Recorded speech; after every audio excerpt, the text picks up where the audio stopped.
அதாவது செயலுக்கு முன்னாடி எண்ணம் சிறந்தது.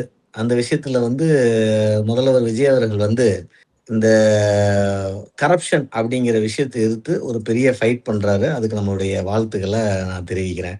இதுல வ அதிகாரிகள்ல கீழ இருக்கிறவங்க, மேல இருக்கிறவங்கன்னு பிரிவு எல்லா காலங்களிலும் இருக்கு. எப்படி வார்ஃபீல்ட்ல சோல்ஜருக்கும் ஒரு உயிர் தான், மேஜர் ஜெனரலுக்கும் ஒரு உயிர் தான்.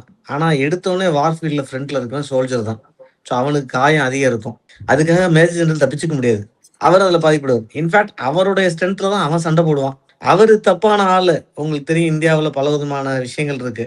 இந்த ராணுவ தளவாடங்கள்லயுமே சில நேரங்கள்ல ஊழல் நடந்து, அந்த புல்லட் ப்ரூஃப் ஜாக்கெட்ல அது உண்மையான புல்லட் ப்ரூஃப் இல்லாம இறந்து போன அதிகாரிகளையும் பார்க்குறோம், சோல்ஜரையும் பார்க்குறோம். கிங் சாலமன் ஒரு ரொம்ப வருஷத்துக்கு முன்னாடி ஒரு சேயிங் சொல்லியிருக்காரு.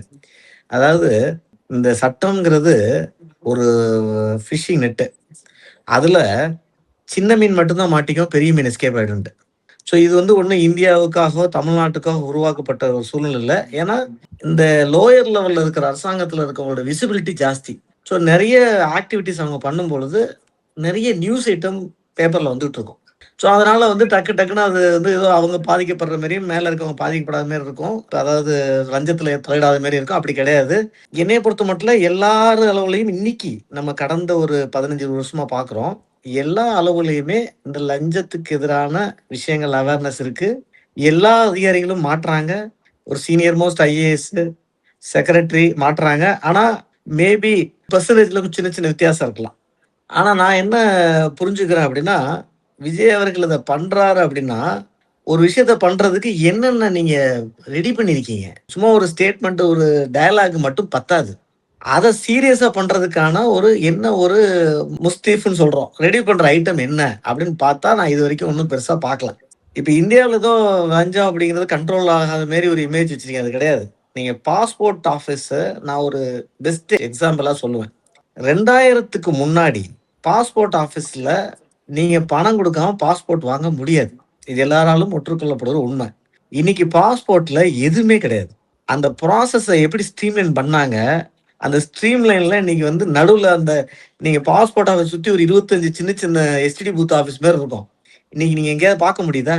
கிடையாது. இதுதான் இந்த மாரி ஒழிக்கிறதுக்கான முஸ்தீஃப். அப்ப சிஸ்டத்த நீங்க சரிப்படுத்துனா, எந்த மக்கள் சந்தோஷமா காசு குடுப்பாங்க? நீங்களும் நானும் குடுப்போமா? ஏன் கம்பல் ஆகுறோம்னா, கூட்டத்தோட நம்ம லேட் ஆயிறக்கூடாதுங்கிறதுக்கு. நம்ம பக்கம் நியாயம் இருந்தாலும் குடுப்பாங்க சில பேரு. சில நேரங்கள்ல தப்புக்காக குடுக்குறவங்க கம்மி, இந்தியாவ பொறுத்தமட்டும். ஏன்னா, நம்ம கொஞ்சம் கம்ப்ளைண்ட் சொசைட்டி சட்டத்துக்கு. ஸோ நான் என்ன பார்க்குறேன்னா, அந்த சிஸ்டத்தையே ரெடி பண்ணாம, இப்ப டாஸ்மாக்குக்கு ஒரு ஆன்லைன் ஆரம்பிச்சிருக்காங்க. ஆனா, பாட்டில் போய் அங்க தான் வாங்கணும். ஸோ அதுக்கு ரூ. 20 குடுக்கணும், ரூ. 30 குடுக்கணும் இனிமே தான் தெரியும். ஸோ நீங்க சிஸ்டம் டிஃபைன் பண்ணும்போது, அந்த ஸ்கோப்பே இல்லாம நீங்க டிஃபைன் பண்ணிட்டு, அதுக்கப்புறம் நீங்க அந்த இத ஆக்டிவேட் பண்ணீங்கன்னா, நீங்க உங்களுடைய விஷயத்த ஜெயிக்கலாம். இல்லன்னா, அடுத்த எலக்ஷன் மேனிஃபெஸ்டோலயும் இதையே போட்டுட்டு பேசிட்டு இருக்கலாம். மக்கள் அத யாரும் நார்மலா எடுத்துக்கல. அவங்களுக்கு அன்னன்னைக்கு தலைவலிக்கும்போது தலைவலிக்குது. அவங்க மனசார அத திட்டுவாய்ங்க. அதெல்லாம் ஓடிக்கிட்டு தான் இருக்கு. அரசாங்கம் அதற்காக ஆயத்த வேலைகளே பண்ணலங்கிறது தான் நாங்க சொல்ல வருது. எண்ணம் நல்லா இருக்கு. செயலுக்கான முஸ்தீபுகளை நான் இன்னும் பார்க்கவில்லை. அதாவது டாப்ல ஆக்ஷன் எடுத்தா கீழ வரைக்கும் ரிஃப்ளெக்ட் ஆகணும். இப்ப இன்னைக்கு ஆட்சியில இதுவரைக்கும் இதுவரைக்கும் எனக்கு இன்னைக்கு இருக்க தகவல் வரைக்கும் மினிஸ்டர்ஸ் ஃபர்ஸ்ட் இங்க எங்க ஆரம்பிக்குது? ஒரு காலத்துல சீஃப் மினிஸ்டர்ல ஆரம்பிச்சிருக்கலாம். இன்னைக்கு இன்னும் தெரியல எனக்கு. மினிஸ்டர்ஸ் 2வது லெவல். மினிஸ்டர்ஸ் தைரியமா இத பண்ணாங்கன்னா, அவங்களுடைய செக்ரட்டரி பண்ணுவாங்க. செக்ரட்டரி தைரியமா பண்ணா, செக்ரட்டரியேட்ல இருக்கிற கடைசி ஸ்டாஃப் வரைக்கும் பண்ணுவான். இவங்க பண்ணாங்கன்னா, கீழ ஃபீல்டுல டிஸ்ட்ரிக்ட் கலெக்டர் ஆஃபீஸ்ல இருந்து கீழ வரைக்கும் இயங்கும். ரெஜிஸ்ட்ரேஷன் டிபார்ட்மென்ட், பிடபிள்யூ டிபார்ட்மென்ட் இங்க டிரான்ஸ்பரன்ட் போஸ்டிங் நீங்க பணம் வாங்கிட்டு போட்டீங்கன்னா, பணம் குடுத்து ஒரு இடத்துக்கு போனவன், அங்க எப்படி சும்மா உட்கார்ந்திருப்பான். அந்த பணத்த எடுக்க நினைப்பான். அவன் பணத்த எடுத்தா அவனுக்கு கீழ இருக்க அத்தன பேரும் பணம் எடுப்பானுங்க. இது ஒரு விஷயம். இப்ப நீங்க மேல என்னைய பொறுத்தமட்டுல சிஎம் விஜய் அவர்கள் பண்ணக்கூடாதுன்னு ஸ்டேட்மெண்ட் வருது. அவருடைய எக்ஸ்பிரஷன் அஸ் ஆஃப் நவ் இன்னைக்கு வரைக்கும் நான் அத ஃபீல் பண்றேன். அதனால ஒரு ஒரு ஃபியர் சைக்காசிஸ் இருக்க மாரி தெரியுது. அதனால மேல எதுவும் நடக்கிற மாரி தெரியல. ஆனா நான் ஏன் அது ஒரு பெரிய விஷயமா பார்க்கலன்னா, மழை வர்ற மாரி இருந்ததுக்கும், உண்மையிலேயே மழை வர்றதுக்கும் வித்தியாசம் இருக்கு விவசாயியோட வாழ்க்கையில. மழை வர்ற மாரி இருந்துட்டு போயிருச்சு வச்சுக்கங்க. அவனுக்கு பொக்குன்னு போயிடும். ஸோ மழை உண்மையிலே வந்தா தான் அவனுக்கு வசதி. ஸோ இந்த விஷயங்கள் வந்து நடந்தா தான் உண்மை. இப்ப நடக்கிற மாரி இருக்கு. இந்த சிஸ்டம் தான் இம்பார்ட்டன்ட்டுங்க. இப்ப அமெரிக்காவிலேயே கரப்ஷன் இருக்கான்னா, கரப்ஷன் இருக்கு. என்ன கரப்ஷன் இருக்குன்னா, பாலிசி கரப்ஷன் அது சொல்றோம். அது வந்து ஹையஸ்ட் லெவல்ல ஒரு பாலிசி பண்ணும்போது ஏதோ ஒரு கம்பெனி அது சாதகமா வரும், பாதகமா வரும். அது தக்கபடி சில விஷயங்கள் பெரிய லெவல்ல நடக்குது. அது அந்த கேப்பிட்டல் கில்ஸ்லயே முடிஞ்சு போயிரும். எக்ஸிகியூஷன்ல கீழ 0வா இருக்கும். நீங்க ஒரு டிராஃபிக் கான்ஸ்டபிளுக்கு லஞ்சம் குடுத்து அமெரிக்காலருந்து திரும்பி வந்துர முடியாது.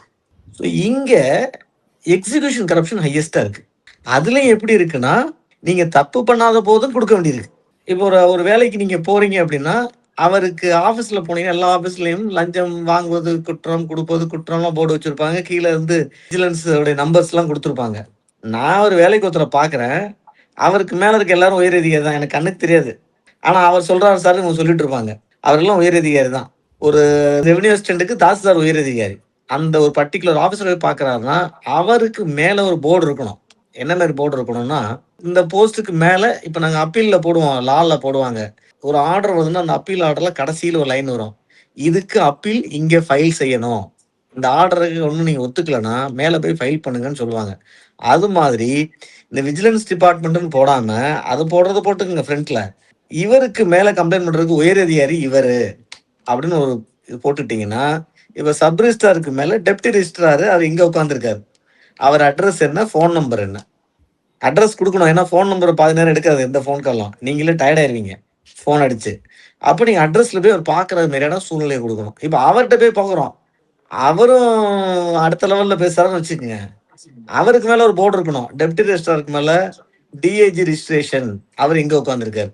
ஸோ இந்த மாரி ஒரு போர்டு நீங்க வரிசையா வச்சுட்டீங்கன்னா, அவருக்கு போறதுக்கான வாய்ப்புகள் இருக்கு. நாமக்கல் நடந்த இன்சிடென்ட். அங்க இப்ப ரீசென்ட்டா ஒரு புரோகிராம் போட்டாங்க. அதுல போய் சாப்பாடு போட்டா யார் செலவு குடுக்குறது? இங்க பெட்டி கேஷ் இருக்காது கவர்ன்மெண்ட் அக்கவுண்ட்ல. அப்போ ஒரு கான்ட்ராக்டர கூப்பிட்டு போட சொல்றாங்க. அப்ப அந்த கான்ட்ராக்டருக்கு நீங்க எக்ஸ்ட்ரா ஹெல்ப் பண்ண வேண்டியிருக்கும். அப்படிங்கிற மாரி ஒரு சிச்சுவேஷன் போது, நீங்க வந்து ஒரு ஃப்ரெண்ட்லியா அத ப்ரமோட் பண்றீங்க. அதாவது எல்லா அநியாயத்துக்கும் கீழ ஒரு நியாயம் இருக்குன்னு சொல்லுவாங்க. எந்த அநியாயத்த நீங்க அது ஒரு பிலாசபி. ஒரு அநியாயம் நடந்துச்சுன்னா, சார் அது அநியாயத்துக்கு காரணம் என்னன்னா, அப்படின்னு ஒரு நியாயம் வந்துரும். சரியா? ஸோ இதுக்கு வந்து அரசாங்கம் தனியாக ஒரு ஃபண்ட் குடுத்து தான் ஆகணும். நீங்க பண்றதா இருந்தா. இதோட ஒரு காமெடியா சொல்றேன். இப்ப இருக்க நிலவரம் இருக்கான்னு தெர்ல. போலீஸ் ஸ்டேஷன்ல நீங்க போய் கம்ப்ளைண்ட் குடுக்க போனீங்கன்னா, நீங்க A4 ஷீட் வாங்கிட்டு போணும். பேனா வாங்கிட்டு போணும். இப்ப அந்த A4 ஷீட்டும் பேனாவும், சார் என் கம்ப்ளைண்ட் 2 பேப்பர் தானே சார். எதுக்கு சார் 120 பேப்பர் வாங்கிட்டு வர சொல்றேன்னு கேட்டா, வாங்கிட்டு வாங்க அப்படிம்பாங்க.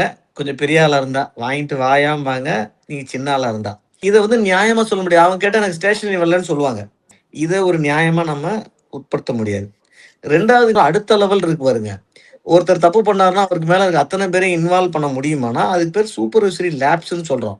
ஏன்னா கரப்ஷன் கேஸ் வந்து அந்த டிவிஎஸ்சி ஆக்ட்ல ரொம்ப ஸ்ட்ராங்கு. நீங்க ஒருத்தர் அந்த இல்லீகல் ஒரு மிஸ்டேக்குக்கும், அரசாங்கத்துல மிஸ்டேக்குக்கும், இல்லீகல் கெயினுக்கும் கண்டுபிடிக்க முடியாது. ஒரு மிஸ்டேக் கெயினுக்காக நடந்திருக்கலாம், இல்ல கிளரிக்கலா நடந்திருக்கலாம். இது 2 பேருக்கு தான் தெரியும். ஒண்ணு கடவுளுக்கு தெரியும், உங்க மனசாட்சிக்கு தெரியும். அடுத்து வந்து இதுல தெரியும். ஸோ அவர் ஒரு சூப்பர்வைசர் சின்ன கிளரிக்கல் மிஸ்டேக் நாங்க நெறைய லைஃப்ல பார்த்துருக்கோம். அத வந்து சில நேரங்கள்ல அது ஒரு கிளரிக்கல் மிஸ்டேக்கா இருக்கும். அது ஒரு பெரிய பிரச்சனையில போய் ஆரம்பிச்சு விட்டுரும். சரி, அதனால தான் அரசாங்கத்துல அதுவும் கிளாஸ் ஏல ஒர்க் பண்றவங்கட்ட நம்ம சொல்லுவோம். நீங்க கிளரிக்கல் மிஸ்டேக்னாலும் வெளியில இருக்கவங்க அது இல்லீகல் கெயினா தான் பார்ப்பாங்க.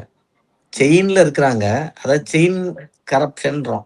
கீழ வாங்கி மேல 10 பேர் 10 சப் ரிஜிஸ்டர் வாங்கி டிஸ்ட்ரிக்ட் குடுப்பாரு. 10 டிஸ்ட்ரிக்ட் ரெஜிஸ்டர் வாங்கி ஐஜிட்ட குடுப்பாங்கற மாரி, அதுல செயின்ல யாரோ ஒருத்தன் மாட்றான் தண்டிக்கப்படுறான். செயின்ல மேல இருக்கிறவன் தண்டிக்கப்படுறதில்ல. இந்த அறிவிப்பு சரிப்படுத்த முடியாது. அதுக்கு சட்டபூர்வங்கமாக அந்த செயின நீங்க நிரூபிக்கணும். வெறுமனே வந்து உயரதிகாரி சண்ட போடுவாங்கன்னா, அவனுக்கு எவிடன்ஸ் வேணும்ல. கோர்ட் என்ன பண்ணும்? அப்படி பார்த்தா விஏஓ லஞ்சம் வாங்குறதுக்கு டிஸ்ட்ரிக்ட் கலெக்டர நீங்க டிஸ்மிஸ் பண்ணணும்.